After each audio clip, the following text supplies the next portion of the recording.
47 past the hour. Look at that beautiful shot of New shot. York Obviously, City. TJ's out of the control room. As the sun comes up over the because we Big have a nice Apple. shot. Beautiful. It's pretty. Joining chills. us now, managing editor of Fortune magazine, Andy Serwer. We're going to skip must-reads and do your greatest entrepreneurs of our time. Right. And what you can learn from them. Let's go down the list, and I've got one I want to talk about in particular. But who are the 12 greatest entrepreneurs of our time? Well, we'll go from number 12 to number 1. And, you know, there are people like Muhammad Yunus. You know, it's a global list. Oh, and yes. he did micro lending out of Bangladesh. And, you know, it just changed the world for millions and millions of people. Sam Walton, everyone's familiar. 2.1 million people work for Walmart. And Herb Kelleher, you know, Southwest Airlines revolutionized the business. All the profits in the airline business, really in our lifetime, have been garnered by Southwest. And John Mackey at Whole Foods? Whole Foods buys from 2,000 farms all across the country. So that's part of the impact that these guys not only created businesses, but also businesses that support these companies, creating thousands and thousands and millions of jobs. All right, let's get to the top 5. And a lot of familiar names in the top. I mean, of course, you know, names like Howard Schultz.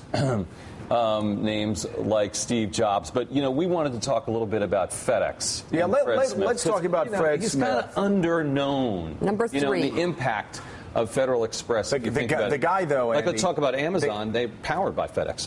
The guy's amazing.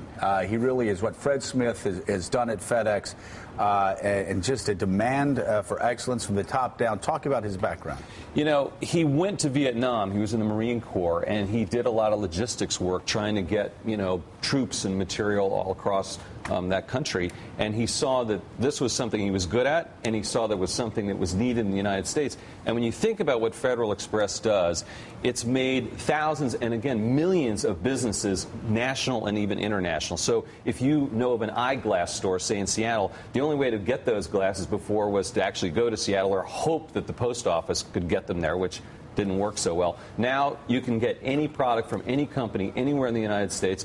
Thanks to FedEx, the reliability, signing, and tracking the packages, the collateral damage, you know, kind of putting the post office out of business.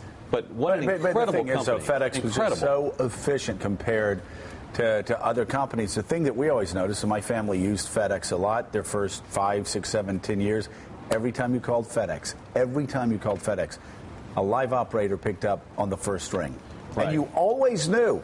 You just always knew. I put that FedEx package in, they're going to deliver it in time. It would be there. Well, that's right. And you think about it, and again, you know, sad for the post office, but you put something in the mail, it's like, well, I'm not sure it's going to get there.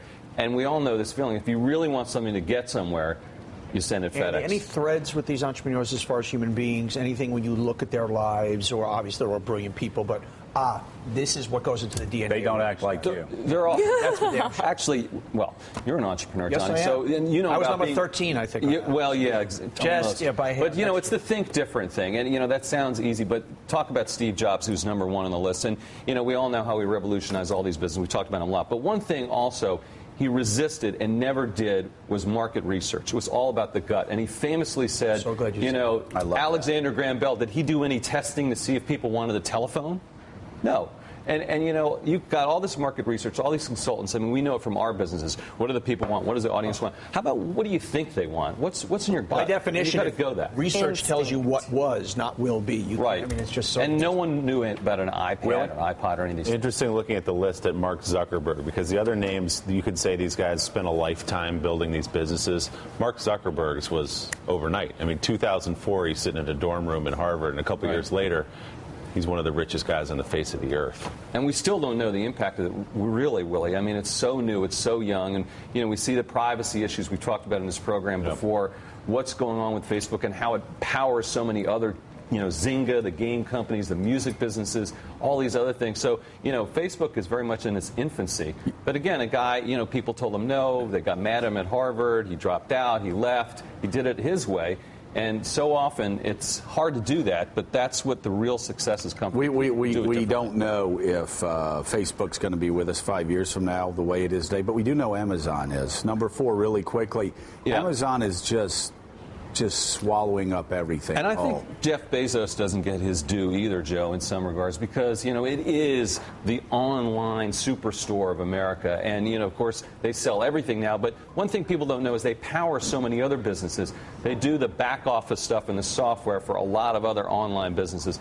They're a giant. He's a brilliant guy. He locks himself away once a year. He goes on self-imposed retreats of one. I love it. And goes away and just kind of writes Story in a of my notebook. life, basically. Oh, boy. I don't hear that about you. Forced that. I don't think you're a lonely guy. I mean, from what I've been hearing this morning. Okay, Andy, stay with us. The new issue of Fortune is the greatest entrepreneurs of our time and what we can learn from them. Willie's News You Can't Use is next.